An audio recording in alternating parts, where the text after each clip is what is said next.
প্রতিটি আইসিসি টুর্নামেন্টের পর আইসিসি একটা দল ঘোষণা করে, তাদের নির্বাচিত 11। এই 11 জনকে সিলেক্ট করা হয় সব দল থেকেই, মানে প্রত্যেকটা দল থেকেই যে নেওয়া হবে এরকম কোনো বাধ্যবাধকতা নেই।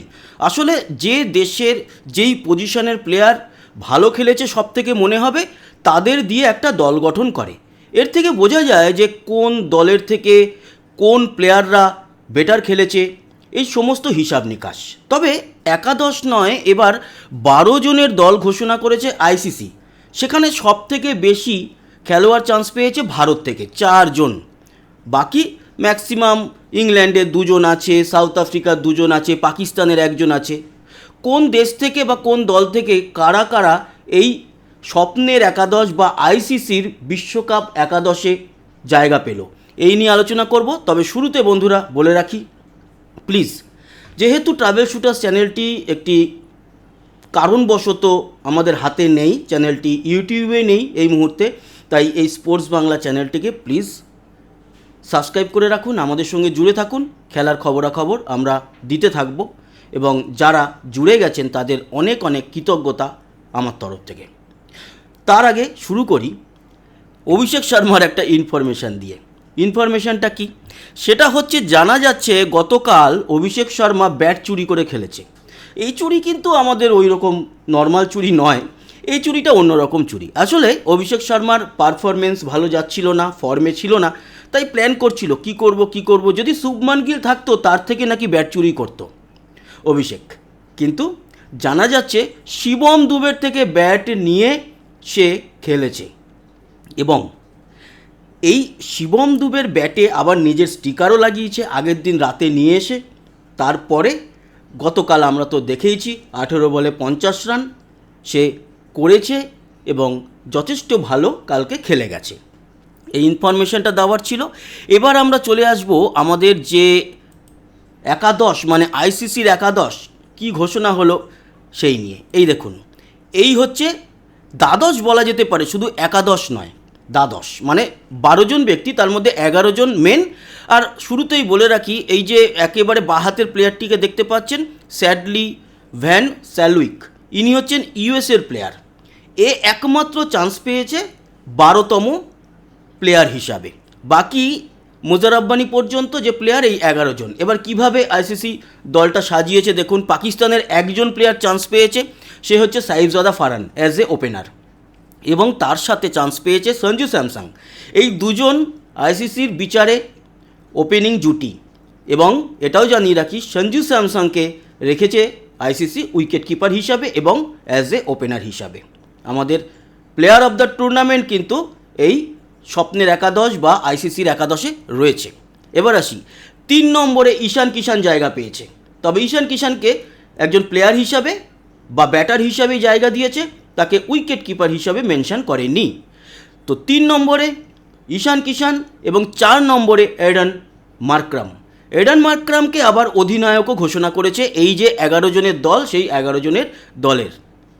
এখানে অনেকে বলতে পারে এডেন মার্ক্রাম তো চ্যাম্পিয়ন হয়নি, সূর্যকুমার যাদব কেন না? সূর্যকুমার যাদবের থেকে অনেক ভালো পারফর্ম করেছে এডেন মার্ক্রাম এই ওয়ার্ল্ড কাপে এবং অধিনায়ক তাকেই করা হয়েছে।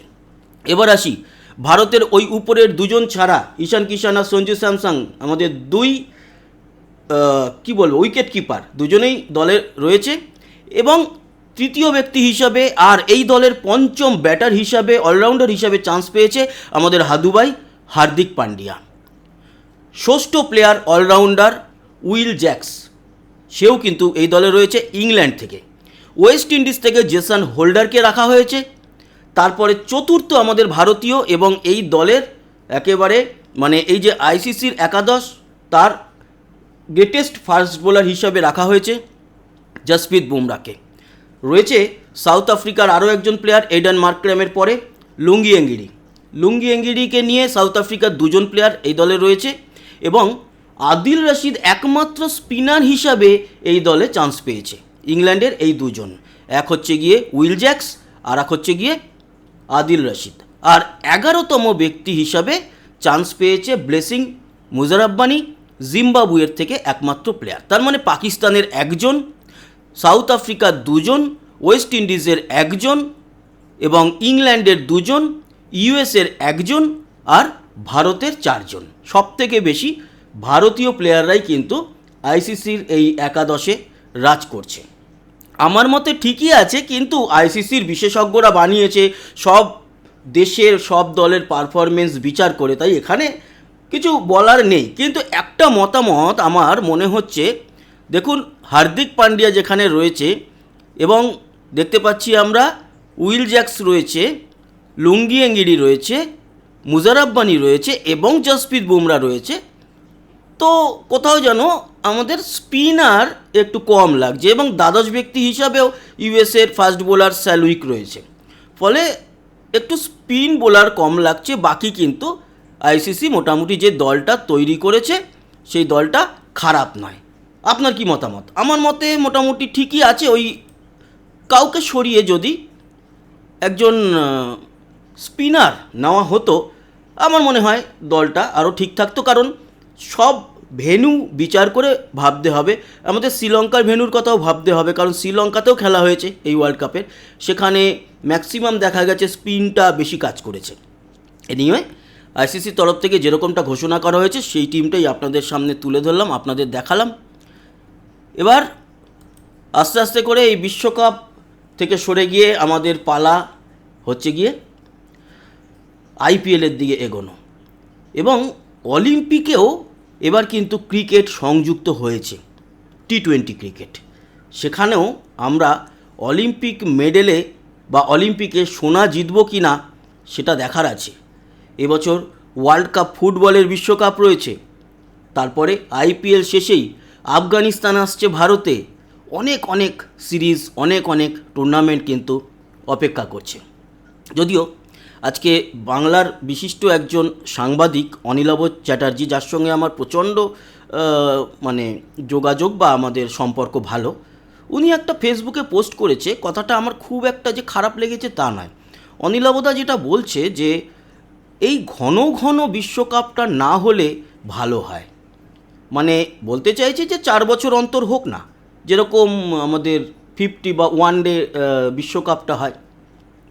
টি-20 বিশ্বকাপটা এতটাই কম সময়ের মধ্যে বারবার হচ্ছে, যেমন মনে হলো যেন আমরা কয়েকদিন আগেই চ্যাম্পিয়ন হলাম, আবার এই কয়েকদিন পরেই চ্যাম্পিয়ন হলাম, মাত্র 2 বছরের গ্যাপ।